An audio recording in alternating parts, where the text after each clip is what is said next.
आईस्कोप के मेथड से पढ़ा रहे हैं, तो there are lot of methods. अभी एक बिल्कुल एक नया लेटेस्ट मेथड आया है लूज नॉट्स के नाम से, वो बहुत जी जी। अच्छा है, उसको भी हम देख सकते हैं। तो बेसिकली जो ओरिजिनल कॉन्सेप्ट है वो ECCE ही है, बाकी सारे इसके अंदर मेथड्स हैं पढ़ाने के, वो कोई स्कूल का नाम नहीं है। जबरदस्त, थैंक यू सो मच। अच्छा शबीर साहब, आप बताइए कि what are the 7 area of SNC ECCE, और आप असेसमेंट को, फॉर्मेटिव असेसमेंट को आप एक्सपेक्टेड लर्निंग आउटकम्स जो हैं, आप उनको किस तरह देखते हैं एज अ ट्रेनर, और आप किस तरह गाइड करेंगे टीचर्स को कि उनके माइंड में अपनी क्लास के प्लान बनाने के, लेसन प्लान्स बनाने में और असेसमेंट में क्या लिंक है, और ECC जो स्पेशलिस्ट टीचर्स हैं उनको जो 7 एरियाज हैं उनके बारे में आप थोड़ा सा गाइड कीजिए और बताइए कि ये जो एक्सपेक्टेड लर्निंग आउटकम है ये होती क्या है और किस तरह से टीचर्स इसको अचीव कर सकती हैं effectively in the classroom teaching. Over to you Shabir sir. जी थैंक यू, जज़ाकल्लाह। इसमें मैं पूरी बात रखूंगा। सबसे पहले हमने ये समझना है कि जो नेशनल करिकुलम है 2020 का जो करिकुलम आया है वो क्या कहता है। वो ये कहता है कि बच्चे के 7 एरियाज को डेवलप करो। वो कहता है कि बच्चे की पर्सनल सोशल इमोशनल डेवलपमेंट करो, पर्सनल सोशल इमोशनल डेवलपमेंट करो। वो ये कहता है, बस मेरी स्लाइड्स को आगे ना चलाइएगा, यहीं तक रहने दें। वो ये कहता है कि बच्चे की लैंग्वेज लिटरेसी को डेवलप करो। नंबर 2, वो ये कहता है कि बच्चे के बेसिक मैथमेटिक्स को डेवलप करो। वो ये कहता है कि वर्ल्ड अराउंड अस को डेवलप करो, जिसके अंदर बॉटनी, जोलॉजी, जियोग्राफी आएगी। यही नेशनल करिकुलम आपको कह रहा है कि बच्चे की हेल्थ, हाइजीन और सेफ्टी पे काम करो। और यही नेशनल करिकुलम आपको ये कहता है कि बच्चे की फिजिकल डेवलपमेंट पे काम करो। और लास्ट में ये कहता है कि क्रिएटिव आर्ट पे करो। तो इस तरह नेशनल करिकुलम के अंदर अगर आप बिग सब्जेक्ट या बिग डोमेन या स्ट्रेंथ्स देखेंगे तो आपके पास 7 एरियाज हैं। इन 7 एरियाज को बच्चों के डेवलप करना है। ये तो हो गया नेशनल करिकुलम। अब what is expected learning outcome. आप देखते हैं कि आपके लेवल पे 1 से लेकर अपर लेवल तक हमेशा लर्निंग आउटकम का वर्ड यूज होता है, लेकिन हम इसी पे लर्निंग आउटकम के साथ एक्सपेक्टेड का लव यूज करते हैं। एक्सपेक्टेड हम इसलिए करते हैं कि यहाँ पे बच्चों जिस इन्वायरमेंट से आते हैं, जिस सिचुएशन से आते हैं, जिन पेरेंट्स के आते हैं, वो सारे एक लेवल के नहीं होते। तो हम यहाँ पे एक्सपेक्ट नहीं करते कि सारे बच्चे एक ही लेवल की फोनिक्स सीख जाएंगे, सारे बच्चे एक ही लेवल की राइटिंग हो जाएंगे। हम एक्सपेक्ट करते हैं कि कुछ बच्चे, क्योंकि जब हम कहते हैं सेंसिटिव पीरियड्स की बात करते हैं, तो सेंसिटिव पीरियड ये कहता है कि हर बच्चे का एक खास टाइम है जिस वक्त उसका सेंसिटिव पीरियड ऑन होगा। कुछ बच्चों का 2 महीने पहले ऑन हो जाता है, कुछ महीने का हो सकता है कि ऑफ होने, यानी उस बच्चे का ऑफ हुआ फिर उसका ऑन हुआ। तो इस तरह लैंग्वेज का, मैथ्स का, हर एक का सेंसिटिव पीरियड है। दैट्स व्हाई वी से एक्सपेक्टेड लर्निंग आउटकम्स। जरूरी नहीं है कि यहाँ बच्चे को 99, 48 ये नंबर लेने ही लेने, इसके करीब करीब बच्चे को होना और इससे आगे भी हो सकता है। तो नेशनल करिकुलम के इन 7 एरियाज में हर एरिया के लर्निंग आउटकम्स को हम कहेंगे एक्सपेक्टेड लर्निंग आउटकम। तो नाउ आई टेल यू, हर एरिया का एक मैंने लर्निंग आउटकम्स लिया है और उस एक लर्निंग आउटकम्स के अंडर में आपको फॉर्मेटिव असेसमेंट समझाऊंगा। इसी पे फॉर्मेटिव असेसमेंट क्या है। फॉर्मेटिव असेसमेंट ये है कि जब आप पढ़ा रहे हो कोई कॉन्सेप्ट, कोई लर्निंग आउटकम आपने तय कर लिया कि ये मेरा लर्निंग आउटकम है, पढ़ा रहे हो और क्लास एंड होने तक आप चेक कर रहे हो, आपने असेस करना है, चेक करना है। बिल्कुल उसी तरह जैसे चाय बन रही है, आप चेक कर रहे हैं कि चीनी ठीक है, जैसे चावल पका रहे हैं आप चेक कर रहे हैं कि चावल नरम हो गए, इसी तरह आप पढ़ाते हो ये चेक करेंगे कि क्या बच्चे को ये कॉन्सेप्ट समझ आ गया है। तो इस तरह मैं आपके हर एरिया की बात करूंगा। अब मेरी नेक्स्ट स्लाइड चलाएं जरा। लैंग्वेज पे एक एरिया लैंग्वेज का। लैंग्वेज में हम क्या कहते हैं, लैंग्वेज एंड लिटरेसी की बात करते हैं। ये नेशनल करिकुलम का दूसरा एरिया है। लैंग्वेज लिटरेसी में जो डोमेन है बी, उसका 3B की अगर हम बात करें, ये टेक्निकल टर्म्स है, इनको अभी यहाँ मैं डिस्कस नहीं करूंगा। जो नेशनल करिकुलम के ऊपर एक सेशन मेरा होता है वो इंशाल्लाह हम कभी लाइव लेंगे तो आप सबको समझ आ जाएगी। उसमें एक हमारे पास एक्सपेक्टेड लर्निंग आउटकम्स ये है कि बच्चे रिकग्नाइज करें लेटर्स को और उनकी साउंड को। ये हमारा लर्निंग आउटकम है, यानी ये हमने अचीव करना है। अब इसको पढ़ाने के लिए मेथोडोलॉजी क्या होगी वो तो हम डिस्कस यहाँ नहीं कर रहे। हम सिर्फ ये डिस्कस कर रहे हैं कि टीचर ने ये पढ़ा दिया। जब टीचर ने ये पढ़ा दिया तो अब टीचर इस कॉन्सेप्ट की असेसमेंट कैसे करे ताकि उसे मालूम हो कि बच्चे को ये समझ आया या नहीं आया। स्टेप 1 पे क्या करेगा, क्योंकि यहाँ हम कहते हैं फोनिक्स बेस्ड टीचिंग है। स्टेप 1 पे उसे एप्पल दिखाएंगे और एप्पल की स्टार्टिंग साउंड बताएंगे और फिर उस साउंड के लिए आप सैम्बल्स को यूज करेंगे, जैसे एप्पल। ये तो टीचिंग स्ट्रेटेजी है, लेकिन जब आप असेसमेंट करेंगे तो सबसे पहले आप उसे एप्पल दिखाएंगे और उससे पूछेंगे, you will ask what's the initial sound in Apple. तो बच्चा अगर बता पाता है तो इट मींस कि उसे इनिशियल साउंड आ गई है। अब उसके साथ आप ये पूछेंगे, okay this is apple and where is the symbol of इस इनिशियल साउंड। तो बच्चा उसके साथ ए लिखा हुआ तो उस पर अगर हाथ रख लेता है इट मींस कि वो रिलेट कर रहा है एप्पल की इनिशियल साउंड को उसके उस सैंपल से जो उसमें इनिशियल साउंड के लिए हम यूज करते हैं। एक असेसमेंट का फॉर्मेटिव असेसमेंट ये हो जाएगी। अच्छा, आप मजीद करना चाहते हैं तो आप स्टेप 2 की तरफ चले जाएं। अब आप उसे बोलें कि एप्पल की स्टार्टिंग साउंड क्या है, वो कहेगा ए। अब उसे पूछें कि ये 3 ऑप्शन में दे रही हूं, okay find out which is the correct sample. अब वो ए साउंड के लिए इन 3 में से किसी एक को सिलेक्ट करता है। इट मींस कि आप फॉर्मेटिव असेसमेंट कर रहे हैं जिससे आप ये जान रहे हैं कि उसे साउंड समझ आ रही है। अच्छा, अब तीसरे स्टेप पे आ जाए। अब उसे जस्ट आप पूछेंगे ये शक्ल दिखा के कि what's the sound of this shape. अगर बच्चा कहता है this is A, it means you are achieving your target, बच्चा ठीक जा रहा है। और अगर यहां नहीं बच्चा रिस्पॉन्ड कर रहा, it means you have to repeat your process. आपको टीचिंग इंप्रूव करनी है, आपको दोबारा पढ़ाना है, ना कि बच्चे को डांटने लग जाए। अच्छा, स्टेप 4 पे चले जाएं। आप उसे देखें, उसे बताएं this is apple, now tell me इस एप्पल की जो स्टार्टिंग साउंड है, जैसे कैट है और एरो मैंने दे दिया, अब उसे पूछें कि एप्पल की जो स्टार्टिंग साउंड है उससे साउंड से मैच करती हुई साउंड बताओ किसकी है, एरो की है या कैट की है। अब अगर बच्चा उसे एरो की तरफ जाता है, कहता है कि arrow and Apple have the same beginning sound, same initial sound, it means he is achieving the target. और आपको ये आपकी असेसमेंट बताती है, ये आपका फार्मूला बताता है, ये आला बताता है। जैसे बुखार चेक करने के लिए हम थर्मामीटर यूज करते हैं, तो this thermometer tells you that your students are understanding or understood the concept which you are going to teach, और जो आपने पढ़ाया है। अब आप ये कह सकते हैं कि आपका लर्निंग आउटकम जो है, एक्सपेक्टेड लर्निंग आउटकम अचीव हो गया। तो असेसमेंट बेसिकली लर्निंग आउटकम को चेक करने के लिए की जाती है। This is a single example for language in literacy. अब लैंग्वेज लिटरेसी में बहुत सारे और कॉन्सेप्ट भी हैं, तो उनके लिए जो एग्जाम्पल्स होंगी वो डिफरेंट होंगी। Now move for the next area. Next slides अगर आप चलाएं तो। अच्छा, अब मैथ्स की मैंने एक एग्जाम्पल रखी है आपके लिए। मैथ्स में हम बच्चों को काउंटिंग करवाते हैं, 50 तक काउंटिंग फॉर एग्जाम्पल हम करवाते हैं।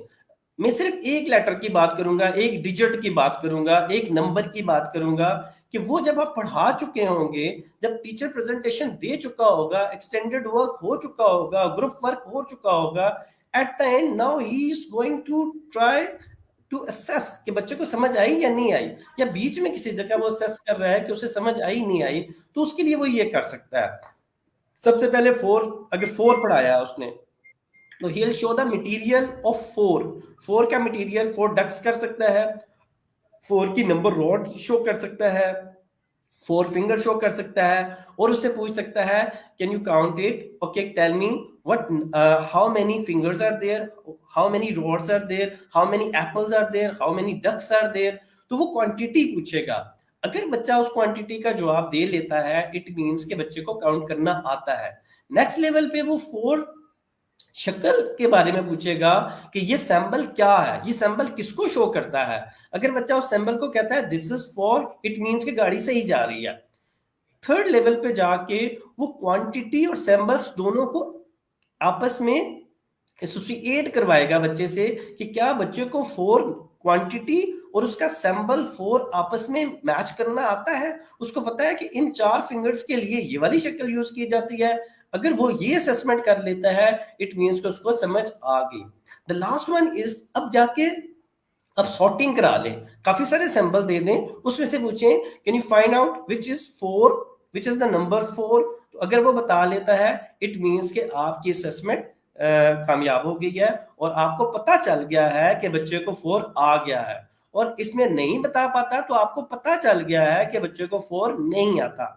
यहाँ ये है कि पता करना है कि बच्चे को ये काम आया या नहीं आया, यानी पानी गर्म है या ठंडा है, उसमें आप हाथ डाल के चेक करते हैं। इसी तरह ये असेसमेंट आपको बताती है कि आपने अपनी टीचिंग को मजीद इंप्रूव करना है, एग्जांपल्स मजीद देनी है, या इट्स ओके।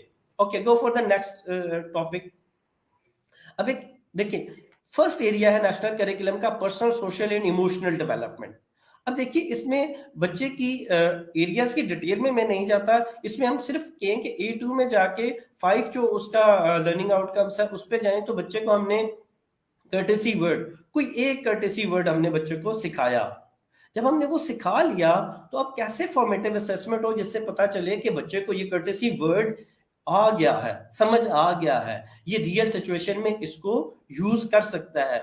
तो एक तो सिंपल तरीका यह है कि रियल सिचुएशंस में बच्चे को डालें, कोई बाहर से आए या बच्चे जा रहे हैं आ रहे हैं, उस वक्त एक दूसरे को वो सलाम करते हैं, गुड मॉर्निंग गुड आफ्टरनून कहते हैं, उसे कहें ना कि इसको गुड मॉर्निंग कहो, नहीं, आप वो रियल सिचुएशन चेक करें, क्योंकि ये पढ़ाने वाली चीज नहीं होती, ये सिखाने वाली, ये तरबियत का हिस्सा है। तो आप देखें कि उसने इसको गुड मॉर्निंग कहा, अगर नहीं कहा तो बच्चे को नहीं डांटना, आपको पता चल गया कि ये इसकी रियल लाइफ का पार्ट अभी नहीं बना, ये जस्ट इसका नॉलेज बना है।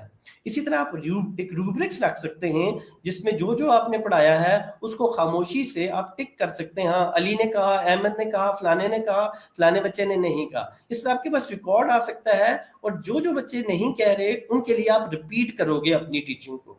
ये पर्सनल सोशल इमोशनल डेवलपमेंट की एक एग्जांपल आपके लिए छोड़ रहा हूं मैं। नेक्स्ट एरिया पे जाइएगा। इसी तरह एक डोमेन है हमारे पास द वर्ल्ड अराउंड अस, जिसमें साइंस, सोशल स्टडी, जियोग्राफी और ये हिस्ट्री पढ़ाई जाती है हमारी। इसमें एक कॉन्सेप्ट है हमारे पास प्रोफेशंस का। अच्छा, हमने प्रोफेशंस के बारे में पढ़ाना है, पढ़ा दिया हमने सारा कुछ। अब प्रोफेशंस के बारे में आपने पढ़ा दिया तो अब प्रोफेशंस आप शो करें बच्चे के सामने, उनके नेम शो करें और बच्चे से पूछें, यानी पिक्चर शो कर सकते हैं। पिक्चर शो करके जो स्पेसिफिक आपने प्रोफेशन, जैसे फॉर एग्जांपल आपने इंजीनियर का या डॉक्टर का है, अब काफी सारे प्रोफेशंस की पिक्चर शो कर दें, उनमें से उससे पूछ सकें, पूछें आप कि इसमें से डॉक्टर कौन सा है, अगर वो बता लेता है इसका मतलब कि उसको समझ आ गया। अच्छा, फिर डिफरेंट प्रोफेशंस की आप काम शो कर सकते हैं और काम करते हुए शो कर सकते हैं और वहां से स्पेसिफिक पूछ सकते हैं। अच्छा, यूनिफॉर्म शो कर सकते हैं और यूनिफॉर्म से बच्चा पहचान सकता है। फिर डिफरेंट प्रोफेशंस को मैच करवा सकते हैं कि यहाँ डॉक्टर है, यहाँ इंजीनियर है, फिर नीचे डॉक्टर उस साइड पे इंजीनियर है, तो क्रॉस मैच कर सकता है। फिर डिफरेंट प्रोफेशन में तो उसमें से सॉर्ट कर सकता है कि ये डॉक्टर हैं, ये इंजीनियर हैं, ये एजुकेशन वाले हैं। और ये कर सकते हैं कि अब आप उसे कहें चलो डॉक्टर की एक्टिंग करके दिखाओ कि डॉक्टर किस तरह काम करते हैं, टीचर की एक्टिंग करके दिखाओ। तो ये इस तरह की सवालात हैं, एक्टिविटीज हैं जो आपको हेल्प आउट कर सकती हैं कि बच्चे को प्रोफेशंस की अंडरस्टैंडिंग हुई या नहीं हुई। ओके जी, next. Okay, this one is fourth area. Okay, this is the fifth area, health, hygiene, safety. आपने बच्चों को हाथ धोने सिखाए, हाथ धोने की एक्टिविटी आपने कर ली। अब इसके लिए फिर क्या करेंगे आप, फिर बच्चे को आप प्रैक्टिकल करने को देंगे, क्या वो परफॉर्म करे आपके सामने। जैसे हम ईपीएल में एक्टिविटीज करवाते हैं पहले, फिर बच्चे को परफॉर्म करने को देते हैं वो एक्टिविटी, वो बच्चा परफॉर्म करता है तो हम साथ नोट करते हैं कि इसमें एक्सपर्टीज की आई या नहीं आई। हम बीच में बच्चे को टोकते नहीं है कि तुमने यहाँ ऐसे कर लिया, यहाँ ऐसे कर लिया, नो, बच्चा कंप्लीट करता है एक्सरसाइज। हमें लगा कि हाँ ये नहीं कर पाया तो उसको हम दोबारा प्रेजेंटेशन देंगे, ये नहीं कि उसे कहेंगे दोबारा करो, नो, हम प्रेजेंटेशन अपनी रिपीट करेंगे।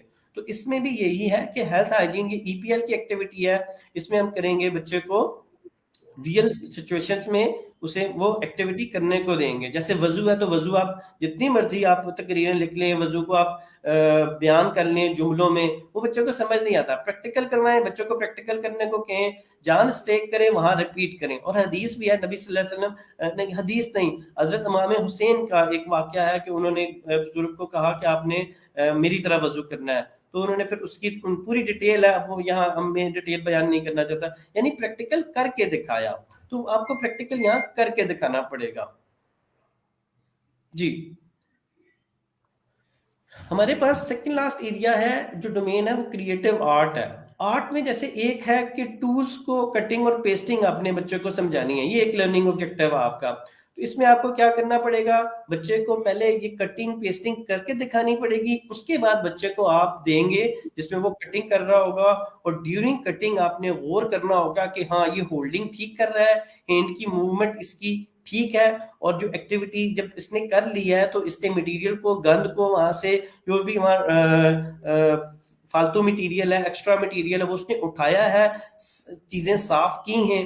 तो अगर की हैं तो इट मींस कि उसको टूल प्रॉपर यूज करने आते हैं, और टूल अपनी जगह पे लेके रखा है या नहीं रखा। तो ये ऑब्जर्वेशन करने से आप एक तरह से फॉर्मेटिव असेसमेंट कर रहे होंगे इसकी, कि उसको यूज करने टूल्स आते हैं और कटिंग पेस्टिंग आती है या नहीं आती। और हमारा लास्ट एरिया है, ओके जी, लास्ट एरिया इज ओके, और लास्ट एरिया फिजिकल डेवलपमेंट है।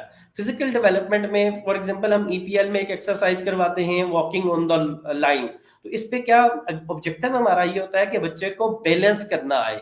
तो बच्चे को पहले हम खुद करके दिखाएंगे, ये तो हम टीचर की प्रेजेंटेशन होगी, फिर बच्चे को हम एक्ट करने को कहेंगे। ये कोई ऐसी बात नहीं है कि जो जुबानी याद हो जाए और बच्चे से पूछेंगे हाँ लाइन के बारे में समझाओ।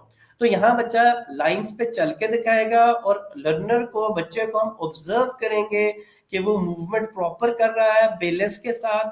और फिर उसी एक्टिविटी को, last one very important point, उसी एक्टिविटी को बगैर लाइंस के, यानी कोई लाइन नहीं लगी होगी, सिंपल वो क्लासरूम में चल रहा होगा, कॉरिडोर में चल रहा होगा, तो वहां हम उसे ऑब्जर्व करेंगे कि क्या लाइन की एक्टिविटी की इसको समझ आ गई है, क्या उसी के मुताबिक चल रहा है या नहीं चल रहा। क्योंकि लाइन की एक्टिविटी का एक ऑब्जेक्टिव तो बैलेंस है, दूसरा ऑब्जेक्टिव यह कि जब हम चल रहे होते हैं तो हम प्रॉपर एक स्टाइल के साथ चल रहे हों, जिसमें दूसरों को तकलीफ ना हो, प्रॉपर इक्वल हम कदम उठा रहे हों। तो ये हम देख रहे होंगे कि बच्चा रियल सिचुएशन में कैसा परफॉर्म करता है। This is all about 7 areas of national curriculum. मैंने हर एक का एक शो किया है, learning objective, expected learning outcome, और फिर मैंने उनकी एग्जांपल दे दिया। जी Sadia, this is all from my side. Thank you so much Shabir साहब, you have explain it thoroughly. आपने सारे एरियाज को अच्छे से एक्सप्लेन किया with examples. So I guess अगर हमारे कोई ईसीसी के एक्सपर्ट यहाँ बैठे हुए हैं तो वो अपने क्वेश्चंस जो हैं वो हमारी लाइव स्ट्रीम